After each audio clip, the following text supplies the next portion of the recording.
What's going on? So after LeBron James secured his fourth championship last night, his fourth MVP, some people want to push this agenda again, you know, and all that. I don't think he's the greatest player ever, but then again, I'm one of these kind of people that as time goes on, I think there's about 12 or so guys who can make that claim. I'm not going to be one to say definitive because there's different rules, different eras, and it's different standards. He's one of the greatest, but I can't say he's the GOAT because numbers are one thing, but then there's other things like mentalness, the teams, the situations. There's a lot of different situations. And to put one person above everybody else, you have to factor in that they were like dominant where no one else had a chance to win. There are not too many people that can make that kind of case and argument. But I will say he's one of the guys that belongs in the conversation. I will say that, he's sustained a great career. But I don't like it when they definitively say, well, this guy is the guy, because you're disrespecting the past. You disrespect guys who paved the way, who played in a different era, but they had rules and regulations where they were dominant. So we'll never really know 100%. And I think that because the media is always trying to get bagged for them ratings and they're trying to push an agenda, they want to push in the now.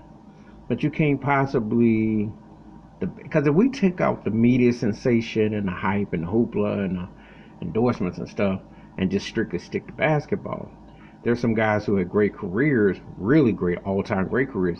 They're not going to get the same love because they didn't sell jerseys, they weren't marketed. And anybody who says different, there has always been a marketing factor. Playing in a certain market, all that stuff is like layers on the cake. So it's kind of not fair. So I'm not going to subscribe to that. I'll say he's one of the greatest, but I can't say he is, because to me, even in his era of peaks and the people he played with or against, guys have had success against him. He didn't stop people from winning multiple rings.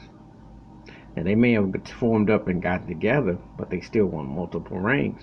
So it's not like you're sitting around there going, well, he's so far ahead of someone, or they didn't get no ring. So it depends on what your criteria is. If you're looking for stats or jewelry or impact, it just depends on what you're looking for. So, and I'm always a firm believer, somebody else gonna come along, near future, dominate too. People will ride on that wagon. There's always this change and turn, so it ain't meant for long as where you're definitive, unless there's a certain people who just subscribe to their point of view, but I don't.